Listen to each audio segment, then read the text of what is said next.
फिर से आप सबको हमारे इस चैनल पर स्वागत है। परमेश्वर का धन्यवाद हो, फिर मैं आप सबको एक बार प्रभु के वचन से आपको सुना सकता हूँ। आज का चर्चा का विषय है व्यवस्था की पुस्तक, द बुक ऑफ लॉ।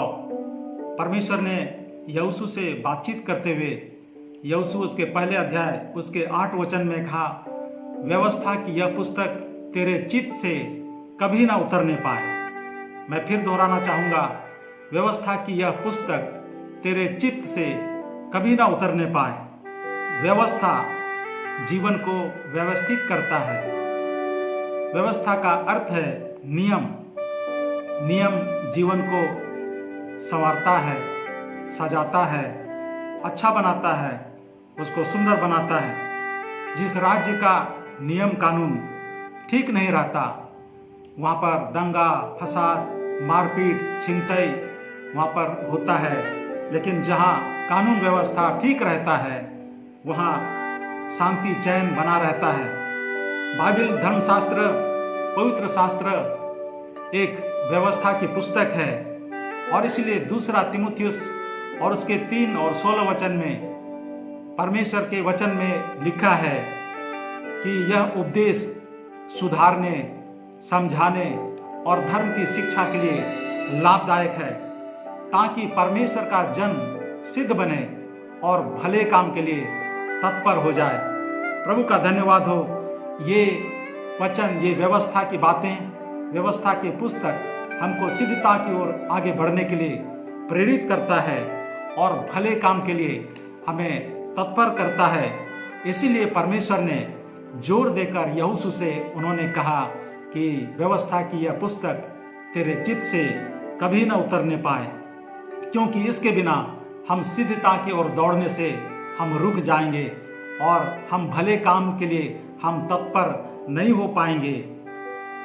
जिस रास्ते से हम बार बार जाते हैं, हम शायद ही उस रास्ते से भटक सकते हों, लेकिन जिस रास्ते से हम बारंबार ना जाते हों, बहुत अधिक संभावना रहती है कि हम किसी दिन उस रास्ते से भटक जाते हैं। इसीलिए हम बारंबार प्रभु के इस वचन को, इस व्यवस्था के पुस्तक को हम पढ़ते हैं। व्यक्तिगत रूप से, पारिवारिक रूप से, सामूहिक रूप से, आराधनालयों में, प्रार्थना सभा में, और जहाँ कहीं मौका मिलता है, अवसर मिलता है, हम प्रभु के वचन को पढ़ते हैं, मनन करते हैं, देखते हैं, सुनते हैं, इसकी लिखी हुई बातों पर चर्चा करते हैं, ताकि ये हमारे चित्त में, हमारे हृदय के पटल में ये बना रहे।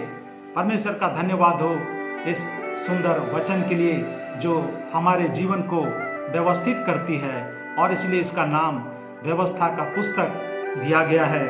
निर्गमन की पुस्तक उसके 2 अध्याय में हम पाते हैं, जब इस्राएलियों ने परमेश्वर की दुहाई दी, जब मिस्री लोगों के द्वारा, राजा फिरौन के द्वारा उनका शोषण किया जा रहा था, उनको सताया जा रहा था, उन पर ताड़नाएं पड़ रही थी, ये दुहाई देने लगे। इस्राएली लोग परमेश्वर के नाम को पुकारने लगे, परमेश्वर पर अपने ध्यान को केंद्रित किया, और उसके प्रत्युत्तर में हम पाते हैं निर्गमन उसके 3 अध्याय 7 और 8 वचन में परमेश्वर कहता है कि निश्चय मैंने अपने प्रजा के दुखों को देखा है और मैंने उसके पीड़ा पर चित्त लगाया है, और इसलिए अब मैं उतर आया हूँ ताकि मैं छुड़ाऊं। परमेश्वर हमारे दुखों पर, हमारे पीड़ा पर चित्त लगाने वाला परमेश्वर है। जब हम परमेश्वर की बातों पर हम चित्त लगाते हैं, परमेश्वर हमारी बातों पर चित्त लगाता है। नए नियम की पुस्तक में गलील प्रांत में बहुत बड़ी भीड़, जब यीशु पहाड़ पर चढ़ा हुआ उपदेश दे रहे थे, 3 दिन से लोग भूखे और प्यासे यीशु के पीछे चले जा रहे थे, अपने घर द्वार को छोड़कर, अपने परिवार बच्चों को छोड़कर। और यीशु इन सब बातों को देखकर उनके मन में तरस आता है। लिखा है वो बड़ी भीड़ को देखकर तरस खाया।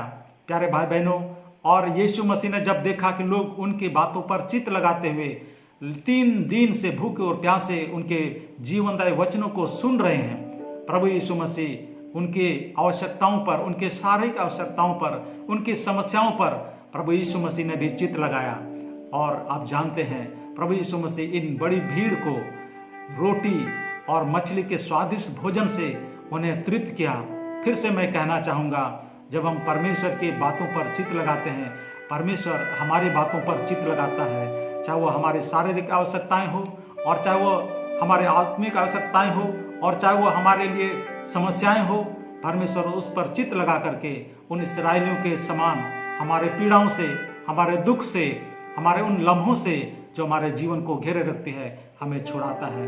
परमेश्वर आपको भी आपके परिस्थिति में आपको छुड़ाए, आपको आगे बढ़ाए और एक सुंदर जगह, सुंदर देश में, जैसे इस्राएलियों को परमेश्वर ने दूध और मधु के बहती देश में पहुंचाया, वैसे ही आपके जीवन को भलाई और चंगाई, परिपूर्णता और संपन्नता, आनंद और आशीष, प्रेम और सारी प्रकार के आशीषों के जगह में आपके परिवार को पहुंचाए, आपके व्यक्तिगत जीवन को पहुंचाए। इसी शुभकामना के साथ मैं अपने इस वचन को मैं अंत करता हूं। फिर से आप सबको जय मसीह के। प्रभु आप सबों को बड़ी आशीष देने पाए और आप हमारे इस चैनल को सब्सक्राइब करें, शेयर करें और जरूर कमेंट करें।